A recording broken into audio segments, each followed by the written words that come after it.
Sekilas cerita legenda tentang Beleduku di Grobogan. Beleduku biasa menjadi tujuan wisata bagi mereka yang singgah di Kabupaten Grobogan, Jawa Tengah. Objek wisata alam unik di desaku, Kecamatan Kradenan itu punya kisah yang melegenda di balik memesonanya destinasi tersebut. Beleduku merupakan objek daya tarik wisata dengan pesona alam yang luar biasa. Fenomena alam yang menarik di sana adalah letupan-letupan lumpur yang mengandung garam secara terus-menerus. Padahal, secara geologis, lokasi Beleduku ini jauh dari laut. Masyarakat di seputaran Grobogan percaya jika fenomena di Beleduku ada kaitannya dengan legenda Jakalinglung. Ia adalah seekor naga yang mengaku menjadi anak Aji Saka alias Raja Medang Kamolan. Pada abad ke-7 Masehi, ada seekor naga mengaku sebagai anak Aji Saka yang saat itu menjadi Raja Medang Kamolan di Grobogan, kata salah seorang pegiat wisata. Sebelum kerajaan Medang Kamolan dipimpin oleh Aji Saka, ada seorang raja yang arogan dan senang memakan daging manusia. Raja tersebut terkenal dengan nama Dewata Cengkar. Perilakunya yang bengis membuat rakyat Medang Kamolan menjadi ketakutan. Segala upaya untuk melenyapkan Dewata Cengkar dilakukan. Namun nihil, tidak ada yang berhasil mengalahkan raja tersebut. Sampai suatu saat, datanglah Aji Saka ke Medang Kamolan. Sosok pemuda yang diyakini berasal dari Jambudwipa alias India, suku Saka. Karena itulah namanya Aji Saka atau Raja Saka.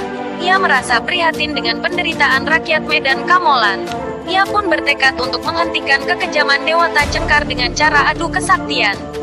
Seperti dihimpun dari website grobogan.id, rakyat Medang Kamolan menaruh harapan besar kepada Aji Saka, setelah mendengar pernyataan tersebut.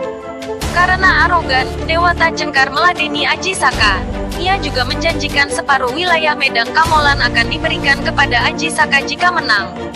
Namun sebaliknya, jika Aji Saka kalah, tubuhnya akan menjadi santapan lezat Dewata Cengkar.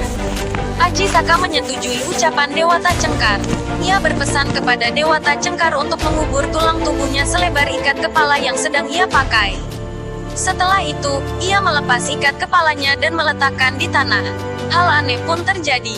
Ikatan tersebut melebar dan membuat lubang yang besar. Dewata Cengkar langsung tercebur di Laut Selatan dan berubah wujud menjadi buaya putih.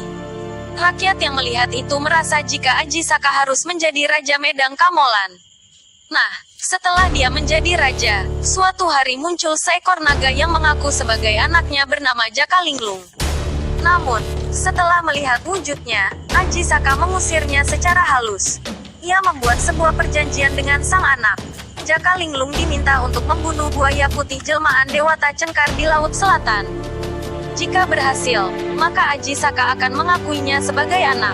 Lewat bawah tanah, Aji Saka juga meminta Jakalinglung untuk lewat bawah tanah agar tidak mengganggu ketentraman warga. Ia pun langsung bergegas dan ternyata berhasil membunuh buaya putih. Ia membawa rumput gerintik ulung dan air laut sebagai bukti yang akan diberikan kepada sang ayah. Namun, perjalanan pulang ke kerajaan Medang Kamolan tak semudah keberangkatan Jakalinglung ke Laut Selatan. Ia tidak dapat menemukan arah untuk pulang ke Aji Saka. Beberapa kali ia muncul untuk memastikan letak kerajaan Medang Kamolan. Kali pertama dia muncul di Desa Ngembak, kini wilayah Kecamatan Kota Purwodadi. Kemudian di Jono, Kecamatan Tawangharjo. Kemudian di Grabagan, Krewek, dan terakhir di Ku. Ketiganya masuk Kecamatan Kradenan. Nah, karena Jakalinglung sering muncul ke permukaan, membuat jalan menjadi berlubang. Hal itulah yang dipercaya membuat sebuah lubang besar di gua yang kemudian mengeluarkan letupan lumpur. Air yang keluar bersama letupan lumpur terasa asin.